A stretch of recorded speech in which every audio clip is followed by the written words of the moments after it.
Hi, I'm Debbie. Today we're going to make a big chunky ring, like this one here that I've got in this box. This ring has got some turquoise glass at the base, and then we've put on some yellow gold glass, and then a layer of white, and then a little dot of bright orange in the middle. So it makes quite a funky looking ring. So we're going to make a similar sort of thing, slightly bigger. We've got one of our really big 25mm ring bases that we're going to use for this one. And the colours that I've chosen are some really funky colours. I've got bright orange, I've got white, and I've got green. So we're going to cut these into squares so that they turn into a nice circle. We're not using any dichroic glass in this project today, and that means that we can fire this for as long as we like. We're not going to lose our vibrant colours or anything, whereas if you fire dichroic glass for too long, it ends up just going all grey and mottly. So we are going to use, I think we'll use green as our base, and then we'll just layer our glass on top. So on with our glasses, and for our base we want to make sure that we are using a piece that is as big as, if not a little bit bigger than our ring base. So if I put that there as a bit of a guideline, I know that we can start taking a score line through there. Now again, we want a score line across this side, cutting off about the same so that we've got a nice square to work with. If we start off with a square and we fuse it for long enough, it will turn into a circle.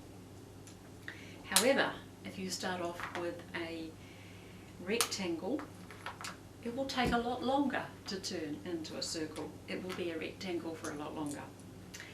Alright, so we've got our kiln base here ready with our fusing paper. So we pop our green base down. Now I'm going to cut a slightly smaller square from our orange piece. So just going by my imagination, we'll cut a square into here.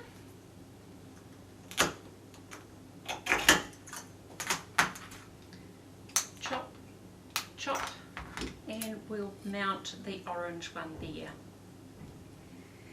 So you can see by our ring that we had here how you get this lovely layering effect. Now I think we'll use some white. So we want to cut that into even smaller. Cut that down there, and we'll pop that aside so that that stays intact for another larger project, rather than putting score lines into it and cutting it down into smaller pieces. So now we've got some white to go on there. Pop the white on. Now what else shall we use? Perhaps we'll bring a little bit more green into it, and we'll cut a much smaller square of the green. So we'll just cut that first of all so we don't waste our scrap glass, and just cutting a square out of here. You could go on and on with your squares, and you can actually build this up quite high, so long as you've got plenty of fusing paper and fusing surface to work with. But I think that's going to be rather delightful when it's done. It's certainly very vibrant colours, quite a funky piece. And somebody will come along when I have that at the market for sale, and they'll go, wow, I love it. Other people might come along and go, oh wow, I'm not into green and orange at all. So okay, so we're going to take that across to the microwave now. We'll tidy it up when we get there, just to make sure that those are all beautifully in there, those squares. so they don't move around. So we're going to start that off on 2 minutes on high on our big 1100 watt microwave, and then we'll just do 1 minute intervals after that. Okay, so we're at the microwave and we'll just pop that into the middle, pop a kiln top on it and get this cooking for 2 minutes on high. Okay, so pop our glasses on and we'll have a look, see what's happening in here. Oh yes, definitely the glass is heating up because it's changing colour. We're just checking at this stage to make sure that it's all still intact. Another minute on high.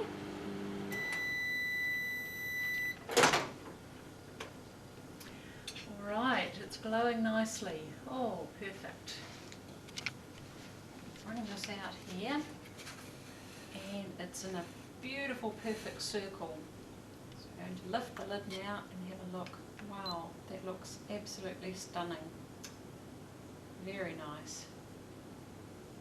Okay, so we'll pop the lid back on and we're going to leave that for half an hour to cool down now. Okay, it's been a good couple of hours now and our kiln is completely cool, and so will the glass inside be. So let's lift the lid. Woohoo! Those really are funky colours. That is amazing. Yes, it is all nice and cool. I love the way that the green has sort of merged with the white. It's a very mottly effect. There's no definitive edge on there, which makes it look really quite stunning. We could have done with the orange piece perhaps being a little bit smaller. It's not showing a lot of the green from the back, but that is just superb. We could turn that into a pendant or a bracelet or anything like that. And now we take our ring blank, our great big one with a 25mm pad, and we'll turn that over. And then we're going to pop some of our E6000 glue onto the pad. Just pop it directly onto there. Just always make sure you put the cap on straight away to protect the rest of the glue. And then I take my ring base, and with that flat down there, we put that on, give it a little bit of a work around in a little circle here just to start the bonding process and embedding it in nice and tightly. So we'll just turn it over and make sure that we're happy with the line up that we have there. There's not too much of a difference really which way round we put that. So there we have it, our big monstrous ring. It's huge. So yeah, that's lovely. So thanks for watching today's ring project, and you can view more of our videos on our channel, and don't forget to subscribe for regular updates.